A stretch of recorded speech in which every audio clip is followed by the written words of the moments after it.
Hello students, आज हम लोग इलेक्ट्रॉनिक कॉन्फ़िगरेशन का ही पार्ट 2 करने वाले हैं। जो हमारा इलेक्ट्रॉनिक कॉन्फ़िगरेशन का पार्ट 1 था लेक्चर नंबर 23 में, इससे पिछले लेक्चर में वो था कि हमने इलेक्ट्रॉनिक कॉन्फ़िगरेशन में कौन कौन से रूल अप्लाई करने हैं और किस तरीके से एक न्यूट्रल एटम का इलेक्ट्रॉनिक कॉन्फ़िगरेशन गैसियस स्टेट में लिखा जाता है। ठीक है, अभी तक मैंने इलेक्ट्रॉनिक कॉन्फ़िगरेशन आपको 30 तक उस लेक्चर में करवाए हैं। हायर साइड वाले भी धीरे धीरे हम पढ़ेंगे, लेकिन उनसे पहले हम लोग आज आयंस का इलेक्ट्रॉनिक कॉन्फ़िगरेशन लिखना सीखेंगे। किसका? आयंस का। तो इसके लिए हमें कुछ स्टेप्स फॉलो करने होंगे। सबसे पहला आप लोगों ने ये लिखना है कि वैलेंस इलेक्ट्रॉन क्या होता है। ये नोट करो आप, वैलेंस इलेक्ट्रॉन क्या होता है। पूरी केमिस्ट्री में जगह जगह पे हर चैप्टर में ये टर्म बोली जाएगी कि नंबर ऑफ वैलेंस इलेक्ट्रॉन, कौन सा वैलेंस इलेक्ट्रॉन है, वैलेंस इलेक्ट्रॉन का n क्या है, l क्या है, m क्या है। तो मतलब ये वैलेंसी इलेक्ट्रॉन जो है वो हमने निकालना है। ठीक है, लिखो ये क्या होता है। The electron in outermost electronic shell जैसे लिखा जाता है एनसीईआरटी के लैंग्वेज में, जिसमें हाईएस्ट वैल्यू ऑफ एन हो, प्रिंसिपल क्वांटम नंबर की जिसमें हाईएस्ट वैल्यू हो, तो वो क्या होता है? Valence electron. For example sodium 11, इसमें जो इलेक्ट्रॉन है अभी 11 ही होंगे, क्योंकि एटॉमिक नंबर 11 है, न्यूट्रल है तो 11 ही होंगे। जब अपने इसको फिल करेंगे इलेक्ट्रॉनिक कॉन्फ़िगरेशन में, जैसे 1s2 2s2 2p6 3s1, मेरे ख्याल से सबको क्लियर है कि ये फर्स्ट प्रिंसिपल क्वांटम नंबर है, पहली शेल है, उसमें s ऑर्बिटल में 2 इलेक्ट्रॉन, यहाँ से दूसरी शेल शुरू होगी 2s2 2p6, ये लो दूसरी खत्म होगी, ये लास्ट है, लास्ट आउटर मोस्ट। और इसमें अगर n देखो, ये वाला n इसमें 3 है प्रिंसिपल क्वांटम नंबर, और यही इस पूरे सिस्टम में ये जो 3s है, इसी को ही हम लोग बोलेंगे वैलेंस इलेक्ट्रॉन, वैलेंसी बोल देते हैं, वैलेंस इलेक्ट्रॉन यही होता है। ये लो, तो तुम्हें क्वेश्चन में पूछा जाएगा सोडियम के वैलेंस इलेक्ट्रॉन के सारे क्वांटम नंबर लिखो। तो हम लोग जैसे n की वैल्यू 3 लिख देंगे, l की वैल्यू इसमें 0 है, m की वैल्यू तो अगर l 0 है तो 0 आएगी, s की वैल्यू प्लस माइनस हाफ। तो वैलेंस इलेक्ट्रॉन के लिए हमने ये चीज लिख दी। ठीक, वैलेंस इलेक्ट्रॉन में आपको एक और एलिमेंट का भी एग्जांपल देता हूँ, एक और का भी। ठीक है, 2-3 का दे दो एक बार, तो फिर हम लोग आयंस की प्रैक्टिस करेंगे। Logic example number 2, iron. Iron 26 है, इलेक्ट्रॉन भी इसमें 26 ही होंगे अगर न्यूट्रल में है तो इनका हम इलेक्ट्रॉनिक कॉन्फ़िगरेशन लिखते हैं।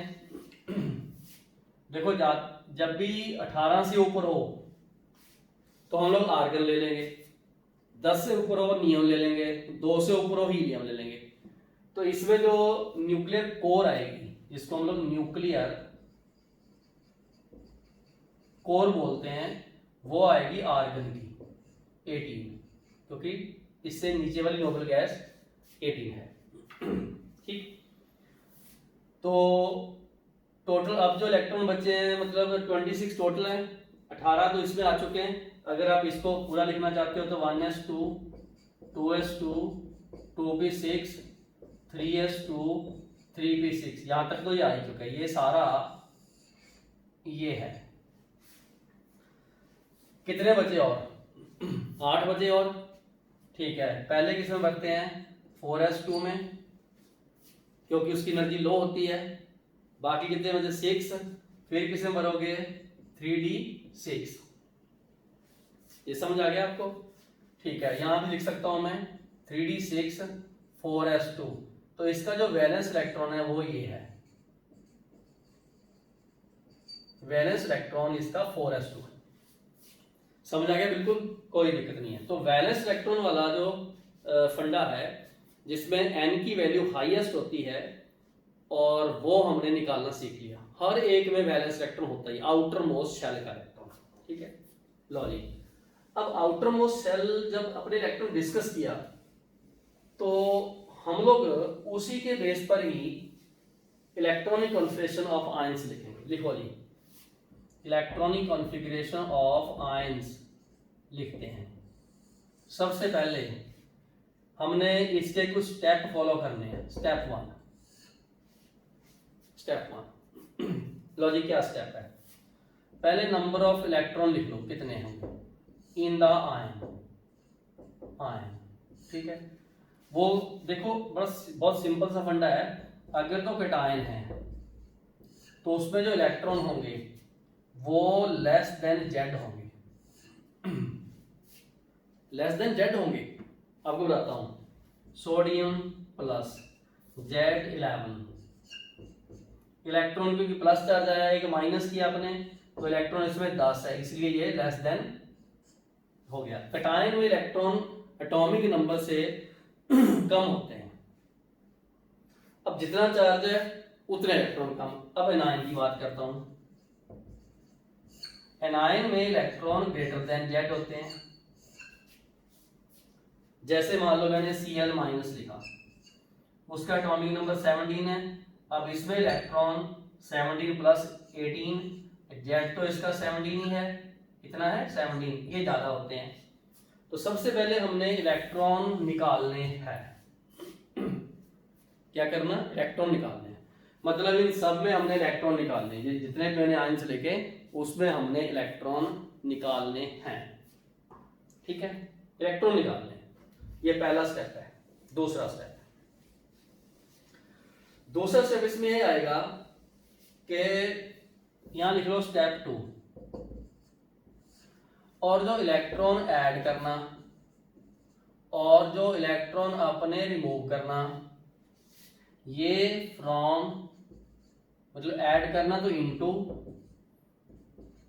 रिमूव करना तो फ्रॉम वैलेंस शेल है। वैलेंस शेल में ही ऐड करना, वैलेंस शेल में से ही रिमूव करना। ठीक है, कई बार क्या होता है वैलेंस शेल फुली फिल्ड होती है, उसमें अगर ऐड करना हो तो वो नेक्स्ट में जाएगा। ये कुछ एक्सेप्शंस आ जाएंगे। रूटीन में वैलेंस शेल से ही निकालना, वैलेंस शेल में ही ऐड करना, ये आपने ध्यान रखना। ठीक है, उसके बाद स्टेप 3 ओबे करने हमने ऑल रूल्स। कौन कौन से रूल? ये वाले n+l रूल, ऑफ बाउ रूल, ये रूल, और पॉलिश रूल, हंट्स रूल, ये हमने सारे रूल ओबे करना है। ठीक हो गया? बस ये 3 स्टेप है। शुरू करते हैं अपने। लो जी, अब आ गई प्रैक्टिस की बात। तो इलेक्ट्रॉनिक क्वेश्चन जब हमने आयन का लिखना है तो उनमें हमने ये रूल फॉलो करने हैं कि इलेक्ट्रॉन ऐड करने हैं, किस में ऐड करने हैं, आउटर मोस्ट में, रिमूव करने हैं, किस से रिमूव करने हैं, आउटर मोस्ट में। तो ये हमने काम करना। लो जी, पहला एग्जांपल, वो जो सारे एग्जांपल डिस्कस कराऊंगा, H-, इसको बोलते हैं हाइड्राइड। लो जी, इसमें है 1 प्लस नेगेटिव चार्ज 1 = 2 इलेक्ट्रॉन, और ये 1s2 आ गया। ऑब्जेक्टिव में ऐसा आएगा कि electronic configuration of H- is similar to, हाँ जी बोलो किसके? He, क्योंकि उसका भी होता है। बिल्कुल सही। दूसरा है Li+। देखो एटॉमिक नंबर 3 है तो 3 - 1 2 इलेक्ट्रॉन आ गया, और वो भी 1s2 है। फिर पूछ लेंगे Li+ का इलेक्ट्रॉनिक कॉन्फिगरेशन किसके साथ मैच करता है? वो भी हीलियम के साथ, सिमिलर टू। ठीक है, इलेक्ट्रॉनिक कॉन्फिगरेशन। चलो जी, तीसरी बात। अब आ गया n-3। जब मैं n-3 लिखूंगा तो इसमें 7 + 3 10 इलेक्ट्रॉन लिखूंगा। 10 इलेक्ट्रॉन किसमें होते हैं? नियॉन में। और 1s2 2s2 2p6 इसका इलेक्ट्रॉनिक कॉन्फिगरेशन हो गया। बात समझ रहे हो? कोई दिक्कत नहीं है, बिल्कुल इजी चीज है, ठीक है। तो अब आप इसको करके दिखाओ मुझे, इसको यहाँ चौथे को लिख लो, F माइनस 9 पहले होते हैं, एक और ऐड किया, 10 इलेक्ट्रॉन है, ये भी ऐसे लिख लो। इसका मतलब N-3 का, F-3 का, और एक बात और बताता हूं, आइसो इलेक्ट्रॉनिक के इलेक्ट्रॉनिक कॉन्फिगरेशन सेम होते हैं, या लाइन ऐसे लगा लो कि electronic configuration of isoelectronic species is same. Electronic configuration of isoelectronic species are same. ये नोट कर लो, इसमें 2 इलेक्ट्रॉन है, इसमें 2 इलेक्ट्रॉन है, इसमें 2 इलेक्ट्रॉन है, सबका एक, इसमें 10 इलेक्ट्रॉन है, इसमें 10 इलेक्ट्रॉन है, इसमें 10 इलेक्ट्रॉन है, सबका सेम। डन है। इन दोनों का चेक करो, इसमें है 10 इलेक्ट्रॉन, इसमें भी 13 में से 3 निकाले 10 इलेक्ट्रॉन, और ये भी दोनों सेम है। चलो जी लिख लो नीचे, 5वां 6वां पॉइंट इकट्ठा डाल दो।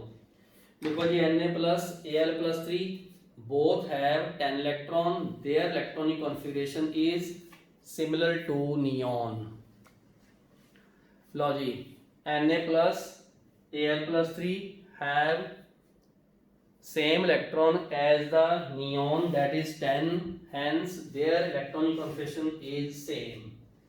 मुझे लगता है ये सेक्शन पहले वाले की फर्स्ट रो हो चुकी है, ये लो, ये हो चुकी है। 5 हो गया, 6 हो गया, 7 Mg+2। लो जी, इसमें होते हैं 12 - 2 = 10 इलेक्ट्रॉन, नियॉन जैसा, और 1s2 2s2 2p6 सेम। ये भी क्योंकि आइसो इलेक्ट्रॉनिक है, इसका भी हो गया। ये सब के इलेक्ट्रॉन निकालो पहले, फिर बताता हूं सबके इलेक्ट्रॉन। अपने सबके इलेक्ट्रॉन निकालते हैं, सबके इलेक्ट्रॉन।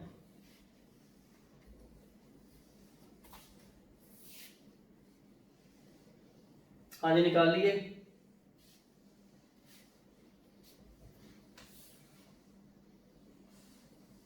ठीक है, 16 + 2 18, 20 - 2 18, 19 - 1 18, 15 + 3 18, 17 + 1 18। लो जी, ये 18 होगी। 18 क्या होता है? 18 तो आर्गन होता है, सही है। 18 इलेक्ट्रॉन होता है argon, 1s2 2s2 2p6 3s2 3p6। ये लो, पहली शेल, दूसरी शेल, तीसरी शेल, ये सब शेल है, ये दोनों सब शेल है, ये 2 सब शेल है। आर्गन सबका सेम है। क्या तक समझ आ गया? ओके, ये मैंने अभी सेक्शन 1 करवाया आपको।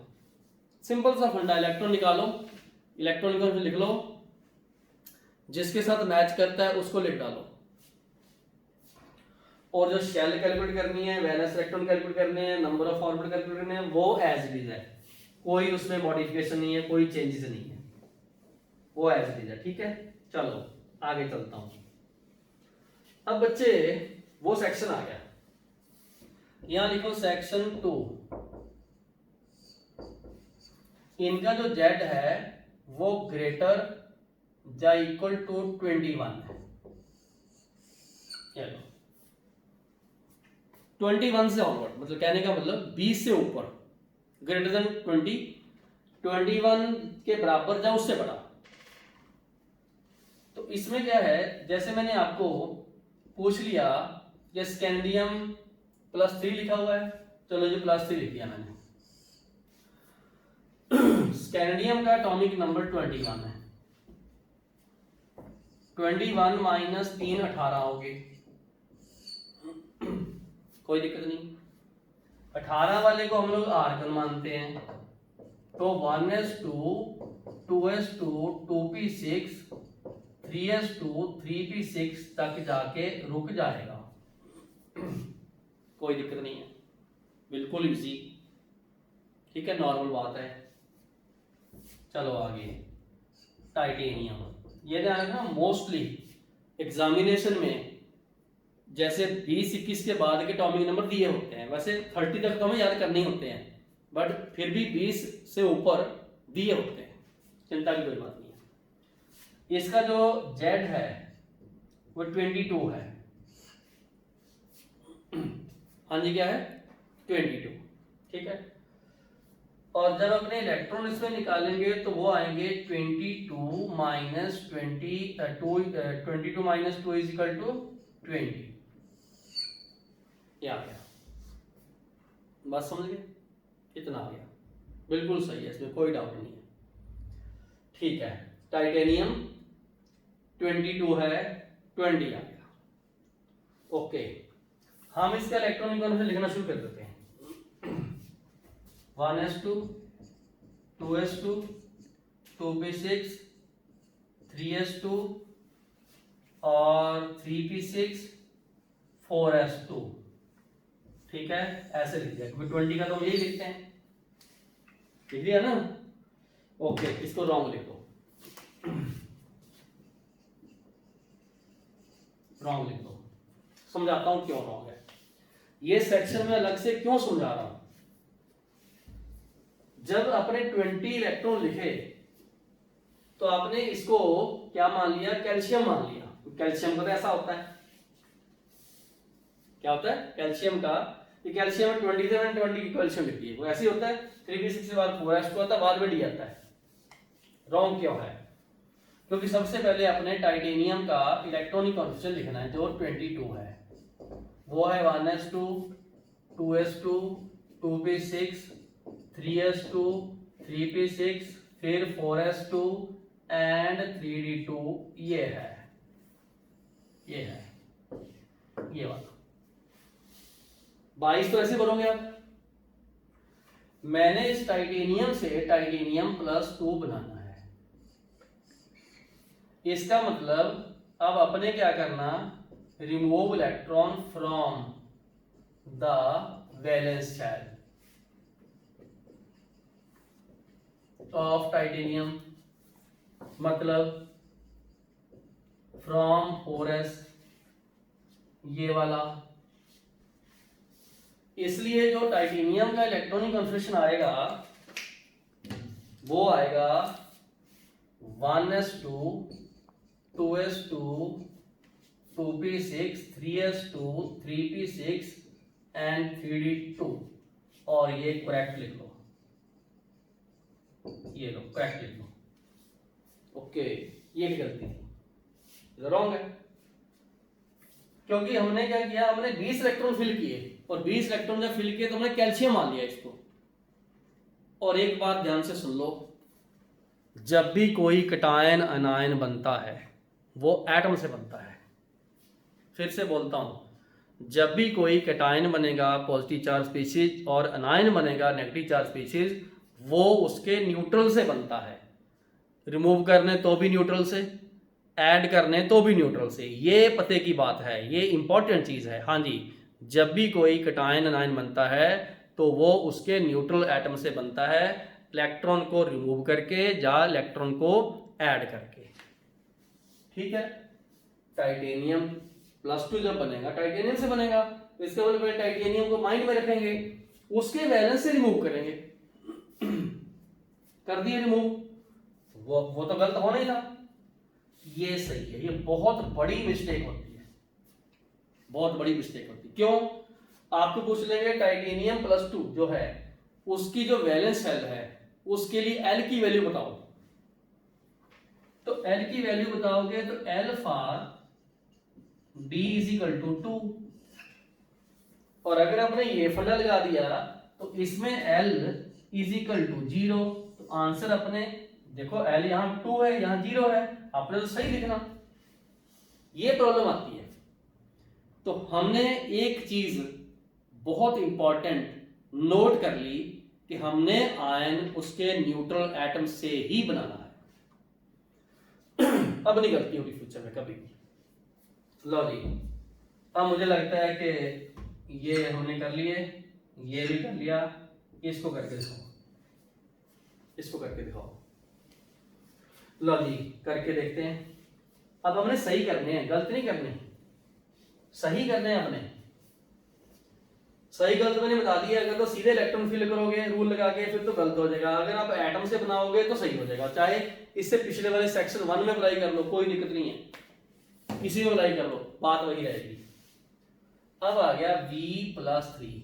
वैनेडियम का Z होता है 23 और ये है आर्गन 18 4s2 3d3। ये है 18 और 3 21 और 2 23। ये रहा। अब वैनेडियम +3 बनाना मैंने, तो 3 का मतलब क्या है, ये उड़ाऊंगा, एक इसमें से निकालूंगा, सही है ना। तो आर्गन 18 3d2 लिखूंगा, ये लो।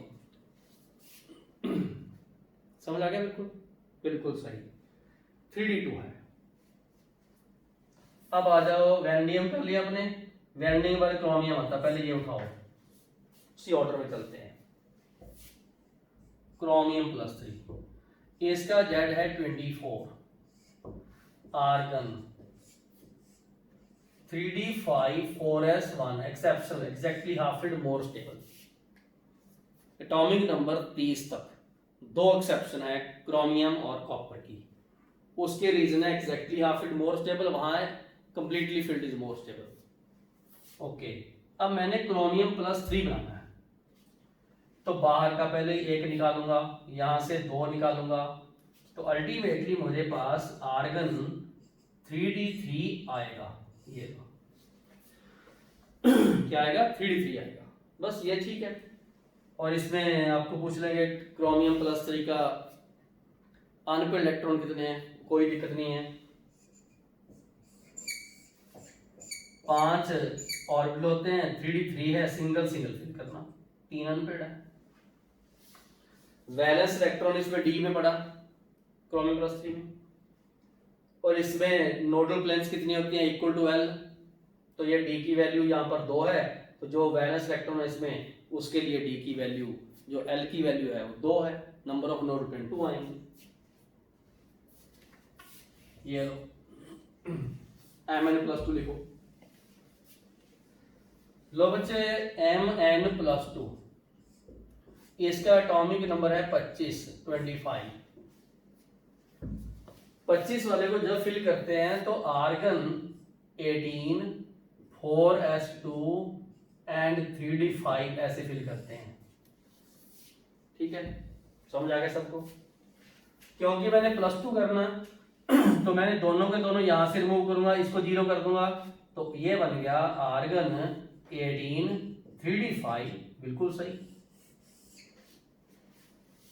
और अगर आपने ऐसे किया कि मेरे पास 25 में से 2 23 इलेक्ट्रॉन निकाले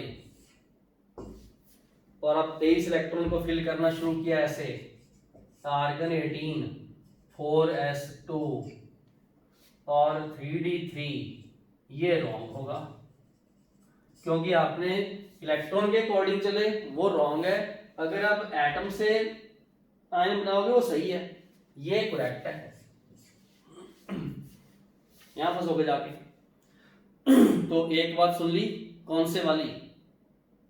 किसी भी आयन को उसके एटम से बनाना। पहले एटम का इलेक्ट्रॉन माइंड में रखो, रफ काम कर लो, साइड में लाइन लगा के रफ काम कर लो। ऑब्जेक्टिव क्वेश्चन में नीचे स्पेस दिया था, उस पर रफ काम कर लो। एटम से बनाओ। लो जी, इसके बाद आ गया ये आयरन +2b +3b। लो जी, +2b +3b। लो जी, दोनों को रखता हूं इकट्ठे। देखिए, पहले Fe कराऊंगा, फिर Fe+2 लिखवाऊंगा, फिर Fe+3 लिखवाऊंगा, तीनों इकट्ठे लिखेंगे। एटॉमिक नंबर इसका 26 है, ये तो चेंज नहीं होना। ये तो चेंज नहीं होना। इलेक्ट्रॉन्स इसमें 26 रहेंगे, यहां पर 24 आ जाएंगे, यहां पर 23 आ जाएंगे। सही है, बिल्कुल कोई दिक्कत नहीं। आयरन का इलेक्ट्रॉन केमिस्ट्री लिखोगे तो आर्गन आएगा 3D, 4s, ये 2, ये 6, ये 18 और 24 और 2 26। +2 करोगे तो इसको उड़ाओगे, ठीक है, ये लो। +3 करोगे तो इसको उड़ाओगे।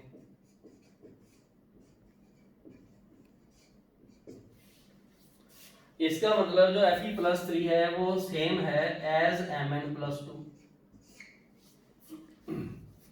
सेम। ये सब ऑब्जेक्टिव में क्वेश्चन आते हैं कि कौन किसका इलेक्ट्रॉन कौन किसके साथ सेम है। इधर से Fe+3, इधर से Mn+2, this is more step, मतलब ये दोनों सेम है, सिमिलर। अब क्वेश्चन और आएंगे, ऑब्जेक्टिव भी कराऊंगा आज कुछ क्वेश्चन, चाहे थोड़े कराऊं, एंड में कराऊंगा। वहां ये आएगा कि out of Fe+2 and 3 which is more stable। अब stability exactly half filled, completely filled, ठीक है। +2 में है 3D6, इसमें 3D5, मोर स्टेबल। इसका आंसर Fe+3, क्योंकि यहां पर एग्जैक्टली हाफ फील्ड है।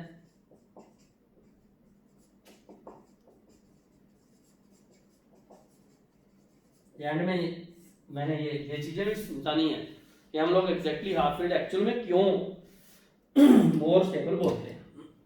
ये भी समझ में आ गया आपको, ये भी हो गया। देखो कोबाल्ट +3, निकल +2 दोनों करते हैं, ठीक है। कोबाल्ट +2 निकल, कोबाल्ट +3 निकल +2। आप ट्राई कीजिए एक बार। लो जी, सबसे पहले कोबाल्ट, देन कोबाल्ट +3, ये है 27। यहां लिखेंगे अपने आर्गन 18 और 3D 4s, 2 लिख लिया, 18 और 2 20 हो गए, टोटल 27 है, यहां 7 आएगा। अब क्या है कोबाल्ट +3, 27 में से 3 रिमूव किए, 24 आए। लेकिन जो हमने 3 रिमूव करने हैं वो 2 ये रिमूव करने हैं 4s2 वाले, एक इसमें से। तो कहने का मतलब आर्गन 18 3D6 आएगा। बात समझिए, बिल्कुल सही। और ये तो वही था जो Fe+2 है, यही था 3D6। कोबाल्ट +3 का इलेक्ट्रॉनिक कॉन्फिगरेशन सेम है जैसा Fe+2 में, चेक कर लो, अभी 2 मिनट पहले करवाया इसका। कोबाल्ट हो गया। अब आ गया Ni+2। तो क्या करते हैं, 28 तो इसका एटॉमिक नंबर है, बट ये इसका एटॉमिक नंबर है, इलेक्ट्रॉन इसमें है 26। तो पहले हम क्या कहते हैं, निकल जो न्यूट्रल है उसका लिख लेते हैं, आर्गन 18 3D 4s, 2 इसमें, 18 और 2 20, बचे हुए 8 इसमें। रिमूव हम लोग इसमें से करेंगे। तो जब Ni+2 करोगे तो वो आप लोग आर्गन 18 3D8 ये कर लोगे ऐसे। समझ आ गया? ठीक है जी, ये सब हो गए, ये हो गए। अब ये दोनों मुझे करके दिखाओ। कोबाल्ट कॉपर +1, कॉपर +2, जिंक +2 भी साथ में करेंगे। एक और ऐड कर देता हूं।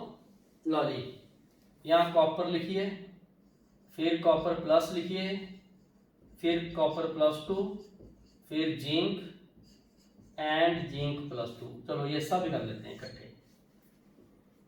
देखो कॉपर इसमें इलेक्ट्रॉन 29 है, 29 एटॉमिक नंबर 29 है ना। तो यहाँ पर हम लोग लिखेंगे आर्गन वो 18, फिर 3D, फिर 4s, और ये एक्सेप्शन है, पता है सबको, क्योंकि रूटीन में तो हम लोग यहाँ 2 भर के इधर 9 लिखेंगे,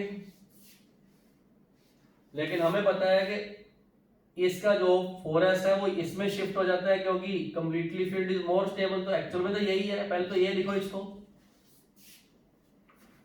अब आया कॉपर प्लस, मतलब ये रिमूव करोगे तो उसमें हम लोग आर्गन ऐसे लिख के 18 एंड 3D 10 लिखेंगे, ये लो, और ये डाया है क्योंकि सारे पेयर्ड है। कॉपर पहले पैरा था, कॉपर प्लस डाया बन गया, ऑल पेयर्ड। कॉपर प्लस 2, अब देखिए आर्गन 18 है 3D, अब इसमें एक और मूव करेंगे तो यहाँ 9 आ जाएगा। अब ये फिर से पैरा बन गया 9, ऑड ना, ऑड में तो एक कॉन्पेड होगा ही, पेयरिंग भी शुरू कर दोगे तो एक तो सिंगल बचेगा ना। जिंक, इसका एटॉमिक नंबर 30 होता है, तो यहाँ आर्गन लिखोगे 18, फिर 3D, यहाँ पर 4s, ये 2 लिख के यहाँ 10 लिखोगे, ये लो। जब जिंक प्लस 2 करोगे तो यही दो उड़ाओगे एंड वाले, आर्गन 18, 3D 10, ये आ गया। अब देखिए इसमें से कौन कौन सा किसके साथ मैच करता है, ये लो, ये दोनों सेम है, copper plus 1, zinc plus 2 same है, ये चीज नोट करो, ठीक है। जिंक पहले भी डाया था और बाद में भी डाया है, ठीक है। ये बात समझ गए ना। तो हमने इलेक्ट्रॉनिक कॉन्फिगरेशन आयंस के सीख लिए, बहुत इंपॉर्टेंट बात की आज हमने कि हमने इलेक्ट्रॉनिक कॉन्फिगरेशन आयंस के सीख लिए। लो जी, अब जो मैं आपको करवाने वाला हूं वो है कि जो एग्जैक्टली हाफ फील्ड और कंप्लीटली फील्ड है उनकी एक्स्ट्रा स्टेबिलिटी का रीजन क्या है। चलो ये लिखो, हेडिंग लिखो, reason of extra stability of exactly half filled and completely filled, उनके रीजन क्या है। चलो जी नोट करो। लो बच्चे, बहुत इंटरेस्टिंग चीज करवाने वाला हूं कि exactly half field completely field जो है वो मोर स्टेबल क्यों है। लो जी, इलेक्ट्रॉनिक कॉन्फिगरेशन खत्म है ये आयंस के, वैलेंस इलेक्ट्रॉन खत्म हो चुके हैं। ये करवाने के बाद ये जेड इफेक्टिव कराऊंगा, फिर क्वेश्चन करेंगे। लो जी, तो यहां ऐसे लिखो, reason behind extra stability of exactly half filled and completely filled। ये लो, बहुत बार आपने लिखा है, बहुत बार आपने देखा है कि कुछ ऐसे भी एग्जाम्पल आए, ठीक है, जिनमें हमें एक्सेप्शन मिली, जैसे नाइट्रोजन में एग्जैक्टली हाफ फील्ड है। तो यहां पर सबसे पहले हम स्टेबिलिटी देखते क्यों आती है। स्टेबिलिटी लिखो जी, लिखना शुरू करो। किसी भी स्पीशीज की स्टेबिलिटी वो रिलेटेड होती है रिलेटेड टू एनर्जी। पहली बात, स्टेबिलिटी का सीधा लिंक एनर्जी से है। वो कैसे? अब अगर एनर्जी लो है देन मोर स्टेबल होगा, मोर स्टेबल, ठीक है, मोर स्टेबल। ये बॉल है मेरे हाथ में, कोई ऑब्जेक्ट है, जब तक ये किसी एक पॉइंट पे टिकी हुई है ये स्टेबल है, क्योंकि इसमें कोई एनर्जी नहीं है, वेलोसिटी नहीं है, काइनेटिक एनर्जी नहीं है, तो ये स्टेबल है। इसको मैं कहीं और फेंक दूं, ऊपर फेंक दूं, नीचे फेंक दूं, ऊपर नीचे बाउंस करे, इसमें एनर्जी आएगी और फिर ये स्टेबल हो जाएगी। ठीक है, हर स्टेबल चीज की एनर्जी लो होती है। बस एक चीज ध्यान से सुन लो, स्टेबिलिटी लो एनर्जी है। ठीक है, अगर मैं ऐसा लिख दूं कि जो स्टेबिलिटी है वो इनवर्सली प्रोपोर्शनल टू एनर्जी, तो ये सही है। इलेक्ट्रॉन न्यूक्लियस के जितना पास है वो स्टेबल है, इलेक्ट्रॉन न्यूक्लियस के जितना दूर है अनस्टेबल है, क्योंकि उसकी एनर्जी हाई है। और जितना इलेक्ट्रॉन न्यूक्लियस के पास है उसको निकालना मुश्किल है, क्योंकि वो स्टेबल है। इलेक्ट्रॉन न्यूक्लियस के जितना दूर है वो क्या है, अनस्टेबल है और जल्दी निकाला जाएगा, और वो रिएक्टिव भी ज़्यादा है। ठीक हो गया, लो एनर्जी मोर स्टेबिलिटी और हाई एनर्जी लेस स्टेबल। ठीक है जी, ओके। पहली बात ये नोट कर लो आप, मोर रिपल्शन, अगर रिपल्शन मोर है, ठीक है, अगर रिपल्शन मोर है तो हम बोलेंगे लेस स्टेबल है। इसमें इलेक्ट्रॉन में मोर रिपल्शन है। इलेक्ट्रॉन तो रिपेल करता है, ठीक है, रिपेल करेगा तो उसका मतलब उसमें स्टेबिलिटी नहीं है, तभी रिपेल करता है, और जहां रिपल्शन खत्म वहां स्टेबिलिटी ज्यादा। अट्रैक्शन से स्टेबिलिटी आती है, रिपल्शन से स्टेबिलिटी कम आती है। कुछ बातें ये नोट करते जाओ। ठीक हो गया, बिल्कुल। लो, ये बात बिल्कुल ठीक होगी।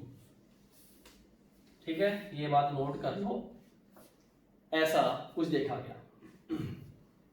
लो जी, फिर रिपल्शन से स्टेबिलिटी कम होती है तो हम इन चीजों को यूज करेंगे। ठीक है, चलो जी, आपने पहली बार जो एक्स्ट्रा स्टेबिलिटी वाला कॉन्सेप्ट किसमें देखा, यहां कुछ एग्जांपल लिखेंगे। एग्जांपल वो ये है P3 D5 F7 are more stable. ये मोर स्टेबल है। क्या है, ये मोर स्टेबल है क्योंकि ये extra stable exactly half filled है, बिकॉज ये एग्जैक्टली हाफ फिल्ड है, ये एग्जैक्टली हाफ फिल्ड है, इसलिए ये मोर स्टेबल है। अब कभी भी आप P3 देखोगे ऐसे, तो हमने रूल के अकॉर्डिंगली उसमें सिंगल इलेक्ट्रॉन फील किए हुए हैं। D5 देखोगे तो हमने रूल के अकॉर्डिंगली सिंगल इलेक्ट्रॉन फिल किए हुए हैं, और रूल के अकॉर्डिंग देखोगे तो F7 में भी हमने सिंगल इलेक्ट्रॉन ऐसे फिल किए हुए हैं। सबसे पहले इसमें रीजन नंबर 1 लिखना, because minimum repulsion as electron is single, hence more stable। ये नोट करो, ठीक है, सिंगल। रीजन नंबर 2, सिमेट्रिकल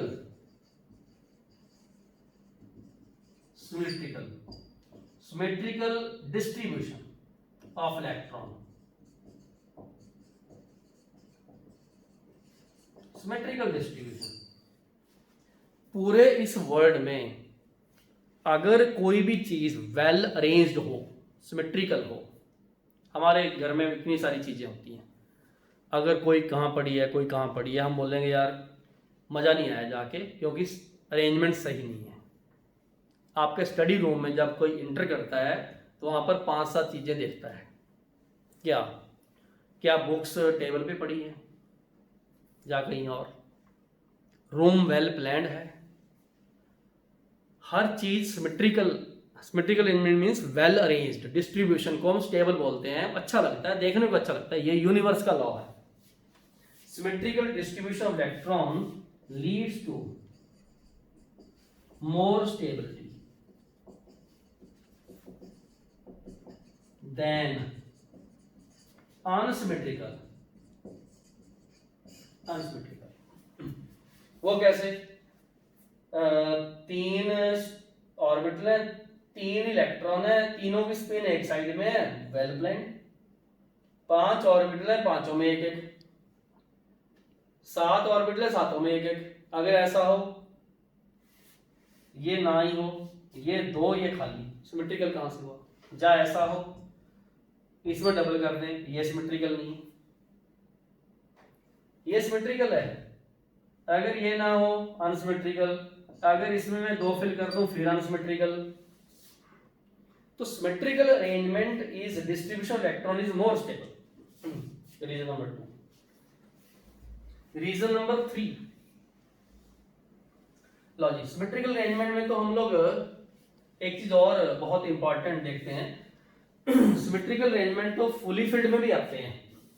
ये तो एग्जैक्टली हाफ फिल्ड मैंने लगाए, फुली फिल्ड में भी दिखाऊंगा। पहले इसको डिस्कस कर लूं कि एग्जैक्टली हाफ फिल्ड में कौन कौन से रीजन लगते हैं। सबसे पहला रीजन है मिनिमम रिपल्शन है। सिंगल सिंगल में रिपल्शन कहां से होगी? एक ऑर्बिटल में एक एक इलेक्ट्रॉन है, तो होता तो रिपल्शन होता है नेगेटिव। सिमेट्रिकल अरेंजमेंट है, मोर स्टेबल है। तीसरा रीजन इसमें क्या है? Exchange energy.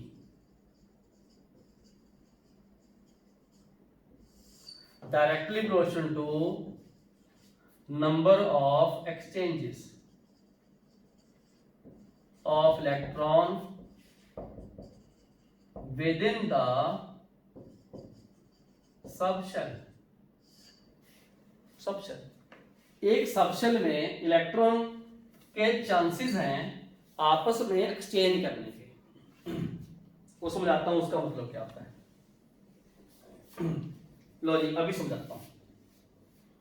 मान लो अपने पास P3 है। शुरू में तो हम इसको रिप्रेजेंट ऐसे करते हैं,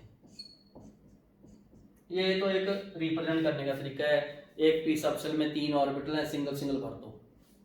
प्रैक्टिकली कैसे होता है? एक ये न्यूक्लियस है, उसमें से हमने 3 ऑरिजिन पास किए, कर दिए, और इनके यहां बना दिए 3 ऑर्बिटल्स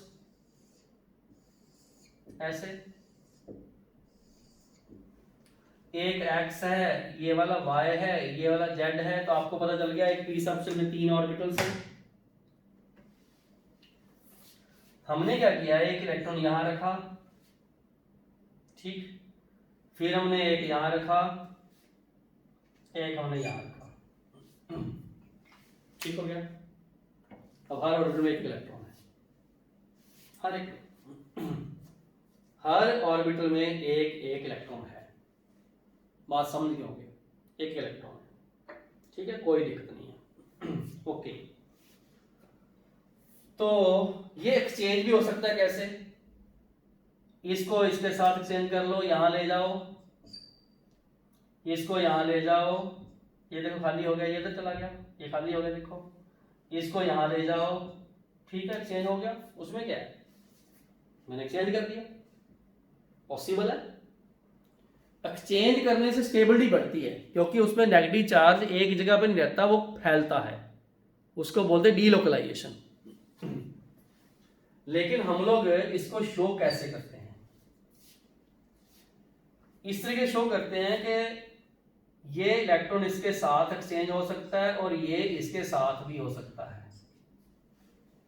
मतलब इसको इसके साथ एक्सचेंज कर सकते हो, इसको इसके साथ कर सकते हो, ठीक है, इसको इसके साथ, इसको इसके, ये एक्सचेंज है। मतलब ये यहां ले जाओ, इसको इधर ले जाओ, ये यहां ले जाओ, इधर इसके। अब ये वाला इसके साथ भी जा सकता है। सारे हो गए, मतलब हर इलेक्ट्रॉन ने हर के साथ एक्सचेंज करना है। तो इसमें टोटल जो एक्सचेंजेस हुए 3 हुए। कितने हुए? 3 हुए। और p ऑर्बिटल में मैक्सिमम 3 ही हो सकते हैं, 3। ये अगर नहीं करोगे तो ये गया, देखो ये भी गया, अब ये की रहेगी एक्सचेंज। ठीक है, मैक्सिमम इसमें 3 हो सकते हैं ऐसे। इस इलेक्ट्रॉन ने इसके साथ एक्सचेंज किया, इसने इसके साथ एक्सचेंज किया, 2 होगी, इसने इसके साथ एक्सचेंज किया। और सुन लो ध्यान से, एक्सचेंज में हर एक इलेक्ट्रॉन हर एक के साथ एक्सचेंज होना चाहिए, इसको बोलते हैं पॉसिबिलिटीज। और जब भी कोई एक्सचेंज होता है उसमें एक एनर्जी निकलती है। जितना एक्सचेंज ज्यादा करोगे एनर्जी छोड़ता है वो, और स्टेबिलिटी होती है, because exchange energy is released during each exchange. ये रिलीज का मतलब समझ गए, जब एनर्जी रिलीज ही होगी तो कम होगी, स्टेबिलिटी होगी।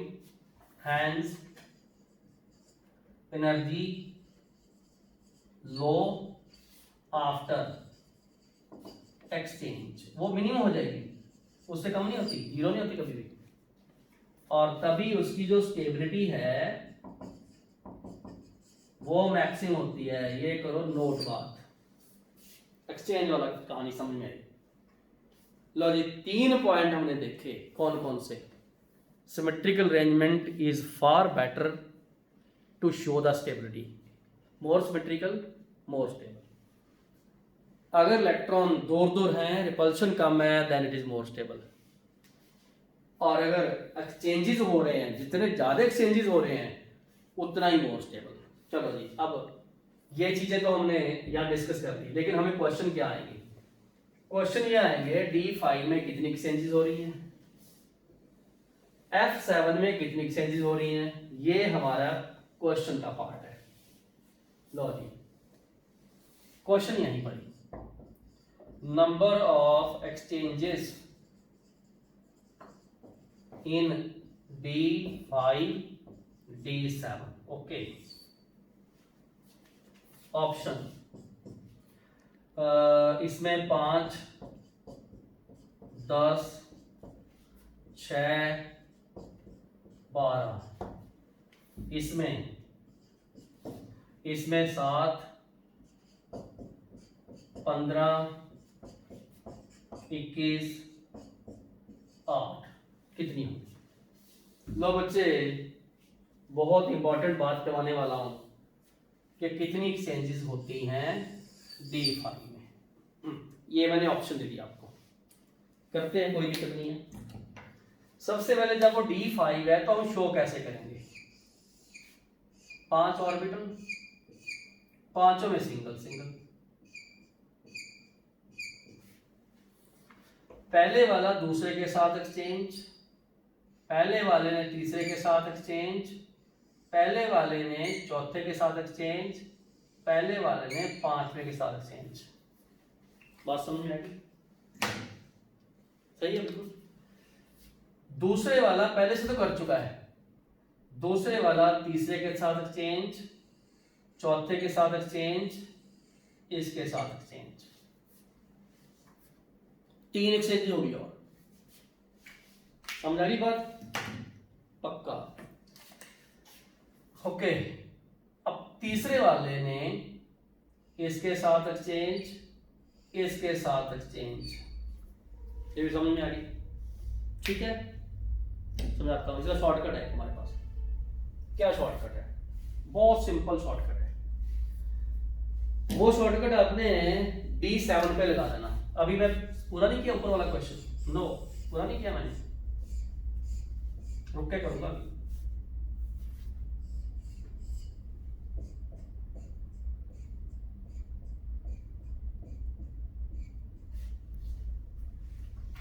ठीक है, सबसे पहले D5 में कितनी एक्सचेंजेस है? देखो, एक इलेक्ट्रॉन ने कितनी करनी है? बाकी चारों से 4, उससे अगले वाले कितनी करनी है? 3, इसने 3 की, इसने कितनी करनी है? 2, इसने कितनी करनी है? 1। उसकी अभी शो नहीं की थी मैंने, डिक्रीजिंग ऑर्डर में ऐड कर लिया करो, ये रहा इसका आंसर 10। सही है। ओके, पहले वाले ने 4 करनी है, दूसरे वाले ने, क्योंकि इससे तो कर ली, ये देखो ये 4 करेगा, ये वाला 3 करेगा, ये वाला 2 करेगा, क्योंकि इसने की 4, इसने की आगे वाले 3, इसने की 2, इसने की 1, वो देखो 1। ठीक है, अब इसका शॉर्टकट, टोटल इलेक्ट्रॉन कितने 7, कितने 7। पहले वाला करेगा इसके साथ 1 2 3 4 5 6 करेगा ना, उल्टी गिनती शुरू कर दिया करो, 6 plus 5 plus 4 plus 3 plus 2 plus 1 is equal to, sum करो 11 और 7 18 20 21, सी आंसर। सही, बिल्कुल। एक्सचेंजेस हमें काउंट करनी आनी चाहिए, एक्सचेंजेस ये आईआईटी में आती हैं बहुत, एक्सचेंजेस। ठीक है, तो कितनी एक्सचेंजेस हो रही हैं, वो जितनी मैक्सिमम हो रही हैं, मान लो 5 इलेक्ट्रॉन है तो 4 3 2 1, 7 इलेक्ट्रॉन है 6 5 4 3 2 1। और अगर कहीं फ्यूचर में आपको ऐसे ये सॉरी ये D7 ये F7 लिखना था, मेरी गलती हो गई, ये F7 है, तो अगर F7 ये F7 था, ठीक कर लीजिएगा। तो इसी तरीके से आपको पता है G है, G, अब देखिए G में तो 9 आएंगे, ठीक है, क्या आएंगे, G में 9 आएंगे, G में, तो G में 9 आएंगे तो 9 ऑर्बिटल बना लो, सिंगल सिंगल कर दो, पहले वाला 8 करेगा, 8 7 6 5 4 3 2 1 ऐड कर दो, आंसर आ जाएगा।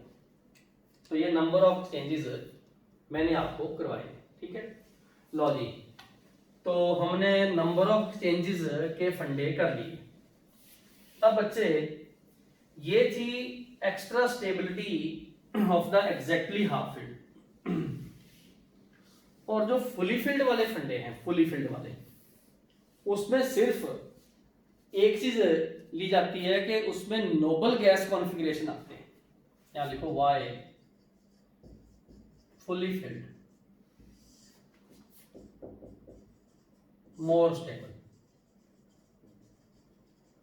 अब फुली फील्ड में क्या आता है, S2, ये लो, S2 किसमें, हीलियम में है। फुली फील्ड किसमें आते हैं, P6, P6 किसमें है, नियोन में है, ठीक है।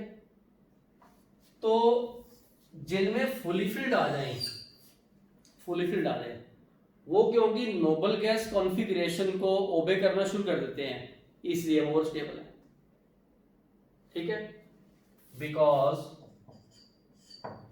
They attain the electronic configuration of nearest noble gas, noble gas, जिसमें H2 आ जाए, P6 आ जाए, और इस टाइप का ही आएगा, ठीक है।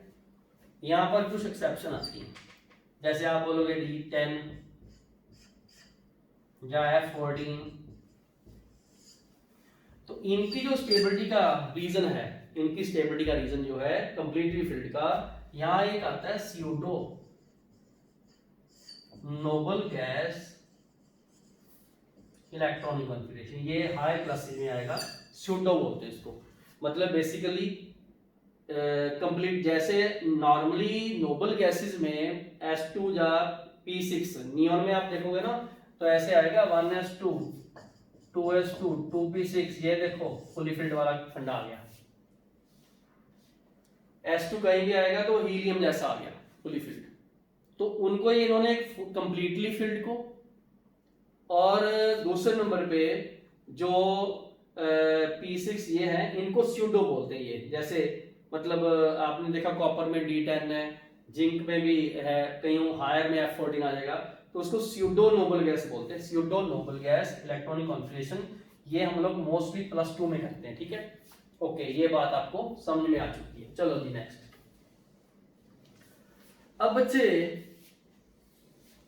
हमने ये टॉपिक करना अभी जेड फैक्टिव वाला, ये समझा दूं क्योंकि ये इसी चैप्टर से शुरू हो जाएगा।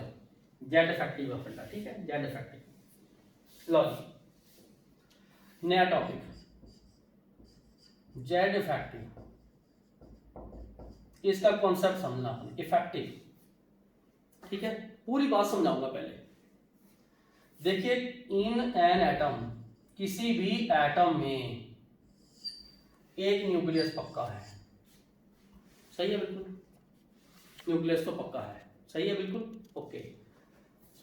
और किसी वैलेंस शेल में इलेक्ट्रॉन है, ये इलेक्ट्रॉन है वैलेंस शेल में,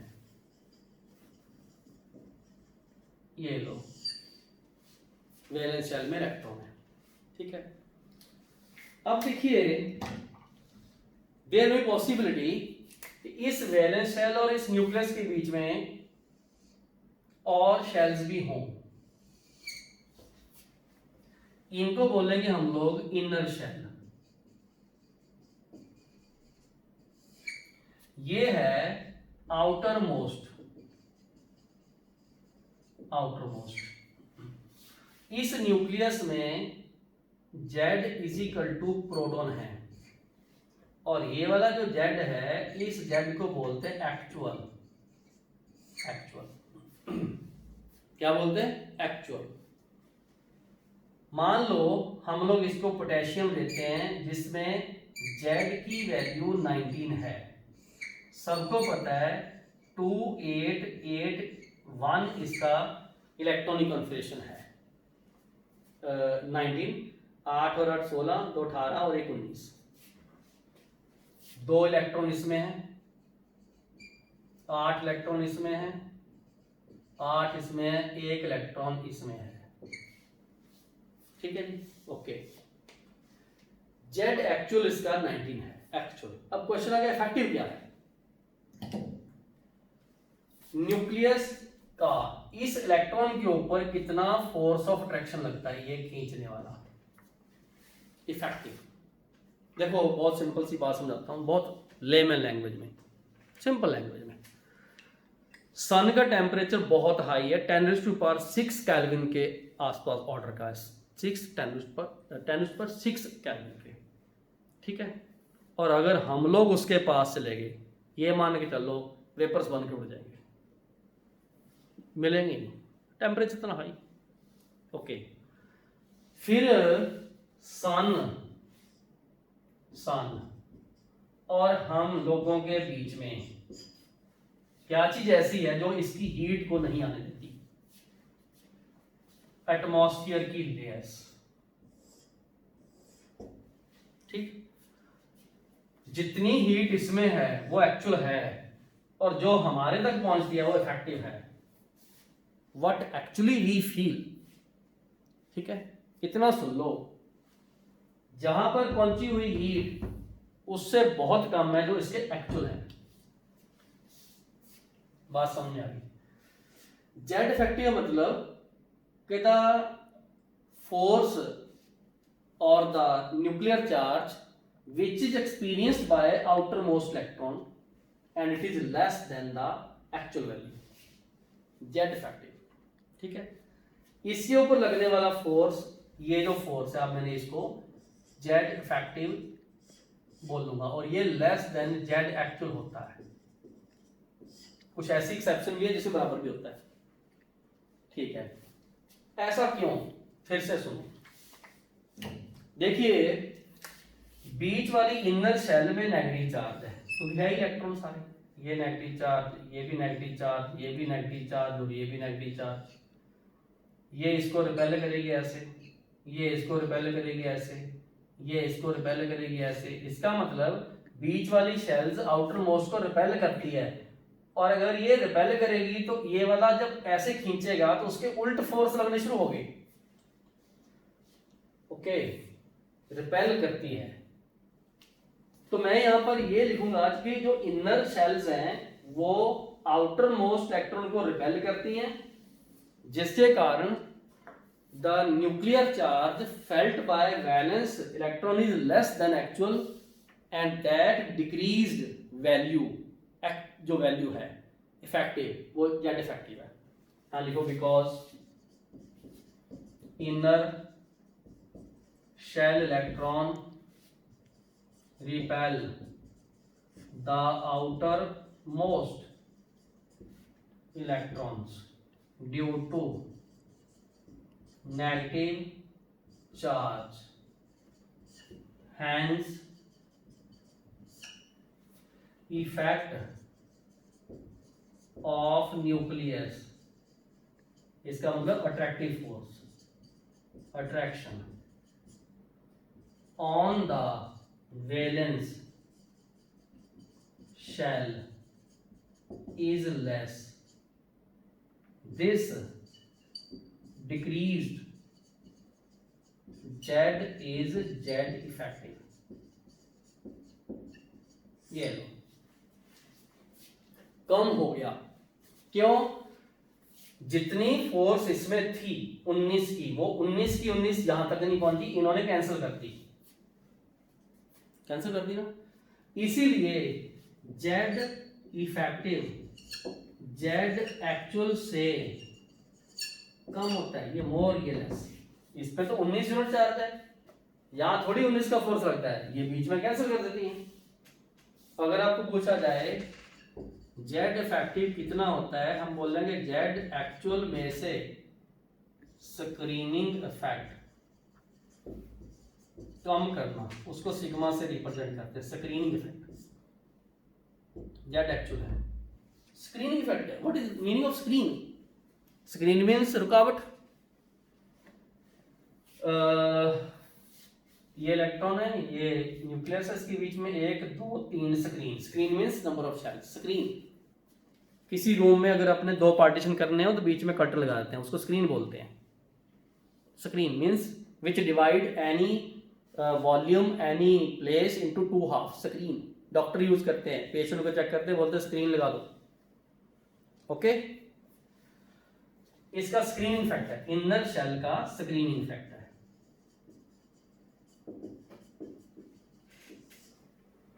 स्क्रीनिंग इफेक्ट ऑफ n-1 का, वो क्यों?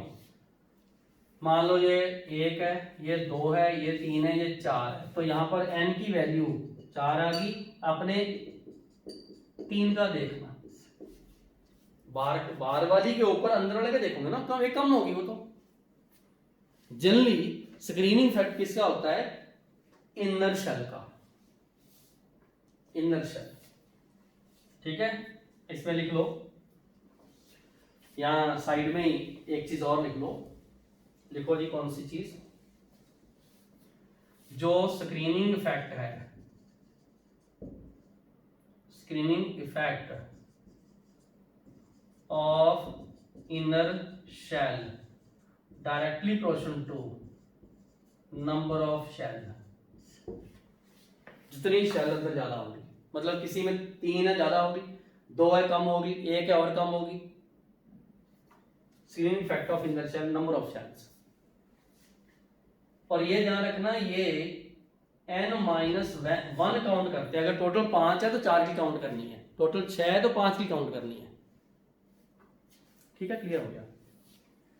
ठीक है, इफेक्टिव निकालना हो तो क्या करना आपने? एक्चुअल वैसे स्क्रीनिंग इफेक्ट निकालना है। सिग्मा इसको रिप्रेजेंट करते हैं, उनका स्क्रीनिंग इफेक्ट को एक सिंबल देते हैं, सिग्मा। लो बोलो, समझ आ रही बातें? ठीक है जी, स्टार लगाओ। एन एलिमेंट एक्स है, उसमें जेड एक्चुअल इक्वल है जेड इफेक्टिव के, तो एलिमेंट कौन सा है? उसका आंसर है हाइड्रोजन, बिकॉज उसमें इलेक्ट्रॉन ही एक है। एक न्यूक्लियस, एक इलेक्ट्रॉन, बीच में कुछ नहीं खींचा जाएगा, बस। There is only one element X, that is hydrogen, which have no screening effect, and whatever is the force on the nucleus that completely act upon the electron in the valence shell, बाकी सब में है। कई बच्चे सोचते sir helium में, हाँ helium में बेटा 2 इलेक्ट्रॉन है, 1 इलेक्ट्रॉन का दूसरे के ऊपर इफेक्ट थोड़ा बहुत रिपेल तो करेगी। ठीक है जी, ये बात आपने समझ लेनी है। चलो जी, तो मैंने आपको जेड इफेक्टिव वाले फंडे भी करवाए आज। ठीक है, ये जेड इफेक्टिव इसी चैप्टर की आपको एनसीईआरटी एक्सरसाइज में कुछ क्वेश्चन मिलेंगे, वो हमने देखने हैं कि किस तरीके से स्क्रीनिंग इफेक्ट है। मैं 1-2 क्वेश्चन आपको एनसीईआरटी कराता हूं। लो जी, क्वेश्चन इकट्ठे करवाता हूं सारे। लो जी, आज एक्सरसाइज के 4-5 क्वेश्चन। पहला question, correct order of Z effective is, लो जी ये ऑप्शन, एक 2s है, एक 3s है, और ये मैं लिख दिया। बी, एक 4p है, एक 3p है, मैंने ये लिख दिया। सी, एक अपने पास 1s है, एक 4s है, ये लिख दिया। Z effective.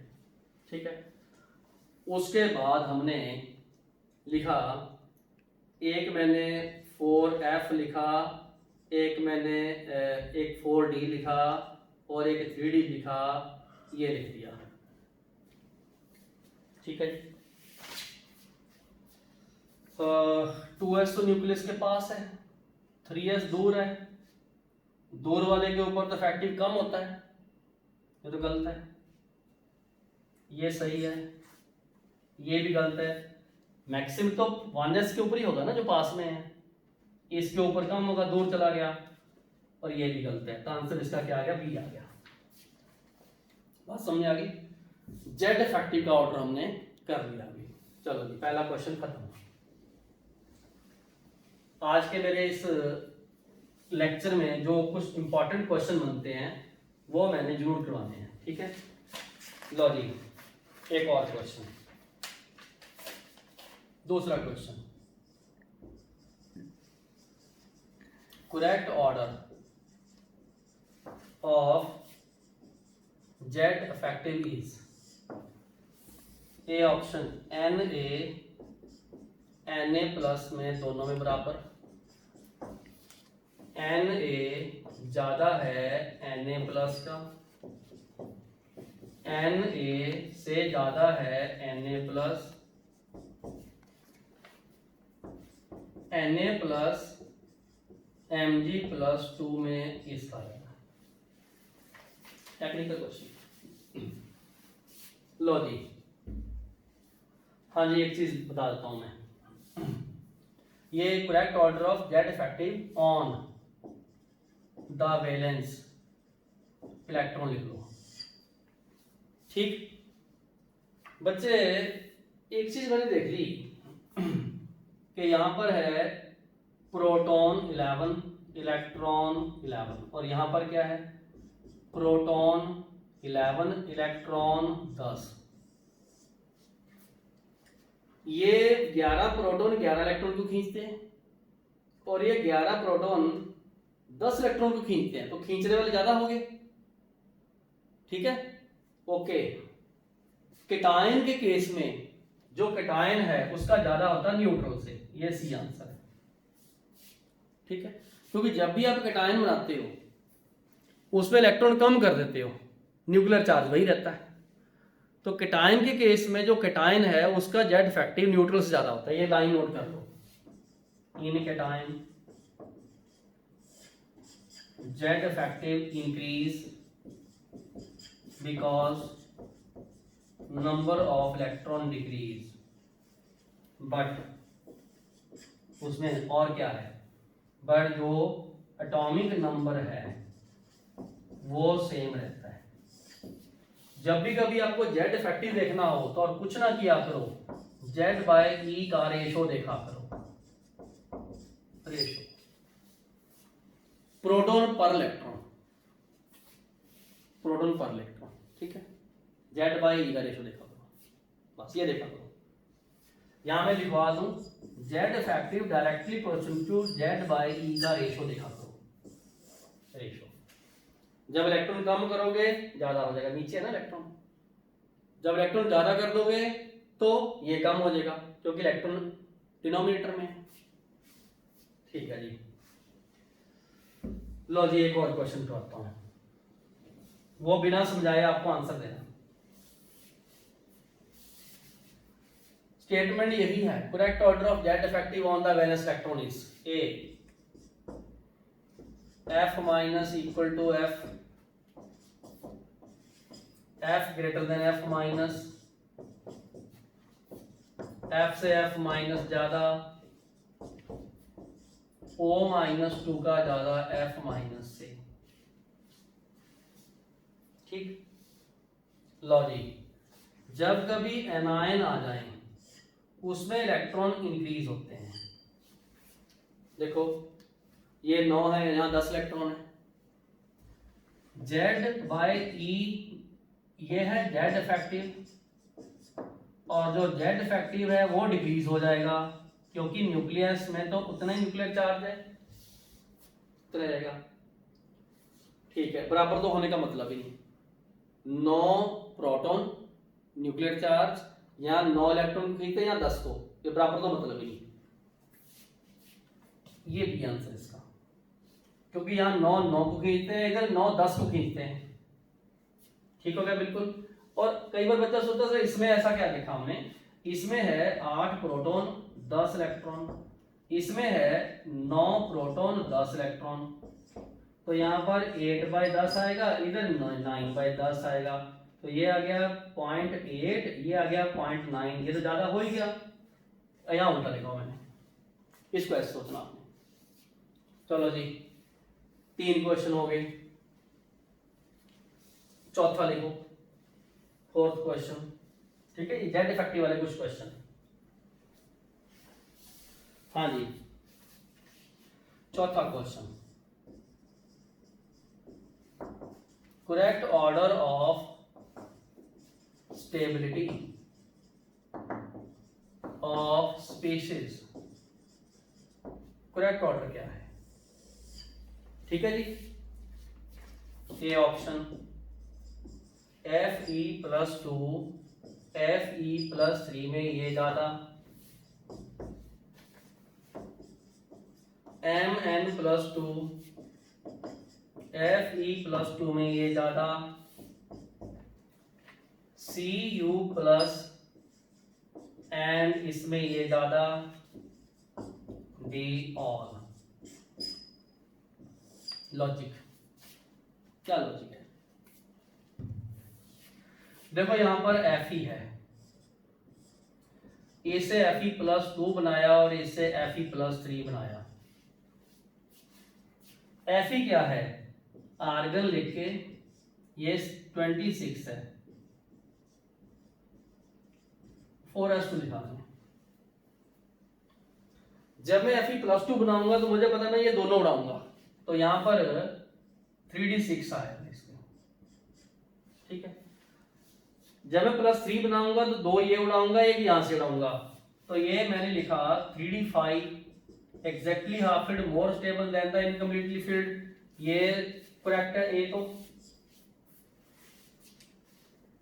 करेक्ट है ना।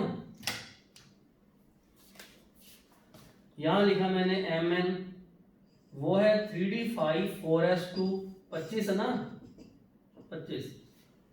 उससे जब मैं बनाऊंगा Mn+2, 2 ये रिमूव करके इधर आ गया 3d5, 3d5 is more stable exactly या फिर मोर स्टेबल। अब यहाँ Fe+2 में 3d6 है, ये वाला भी करेक्ट। अब 2 करेक्ट हो गए ना, ऑल के चांस है ना, ऑल के chance. Cu 3d9 4s sorry 3d10 4s1 ये एक्सेप्शनल लिखना होता है। Cu+ लिखोगे तो 3d10 आएगा, अगर आप Cu+2 लिखोगे 3d9 आएगा। Completely field is more stable, ये भी सही है और आंसर है इसका। बोलो बात समझ में आ गई? पक्का?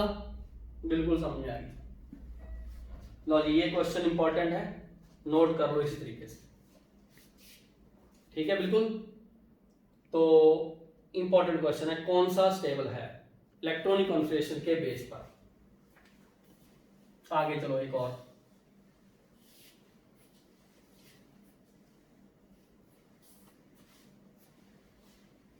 लो जी आगे चलते हैं।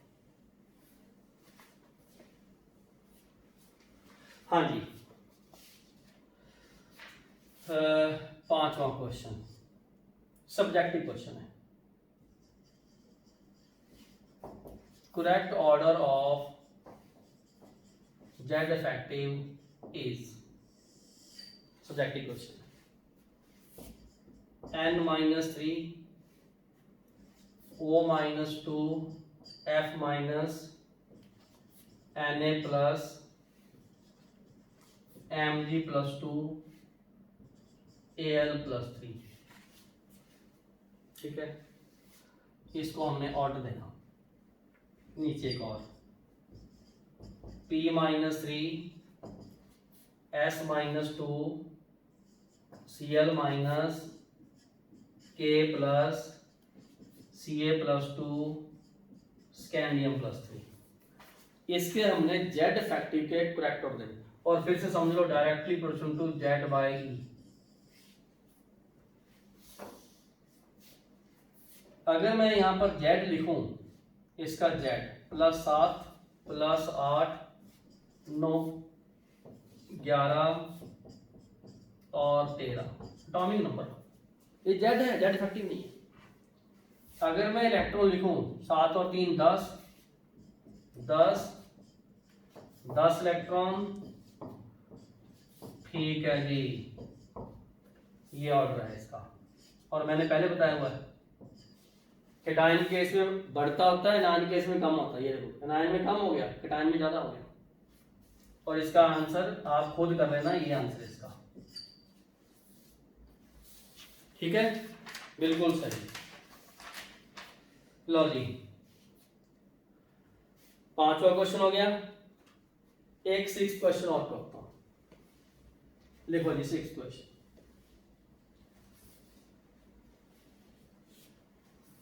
लो बच्चे, question number 6, correct order of Z effective on the 2s electron in logic lithium, फिर आ गया सोडियम, फिर आ गया पोटेशियम, फिर आ गया रुबिडियम, फिर आ गया सीजियम, ठीक है। देखो लिथियम में क्या है, यहां पर 1s2 और ये रहा 2s1, यहां ना। सोडियम में क्या है, 1s2 2s2 2p6 3s, अपना इसके ऊपर देखना, यही करना हमने, ठीक है। Okay, Z effective, Z effective, ठीक है। बहुत सिंपल सी बात है राजे, जेड इफेक्टिव जो इफेक्टिव है डायरेक्टली प्रोपोर्शनल टू जेड है, inversely proportional to nuclear electron है। अपने 2s के ऊपर देखना, किसके ऊपर, 2s के ऊपर। लो जी, ये वाला 2s, इसका 2s, पोटेशियम है तो ये देखेंगे ना, 1s2 2s2 2p6 3s2 3p6 4s1, अपने इसके ऊपर देखना। इसमें तो इनर तो शेल सब में सेम है, ये देखो एक ही है सब में, ये ऑर्डर है इसका, because directly proportional to Z, ठीक है।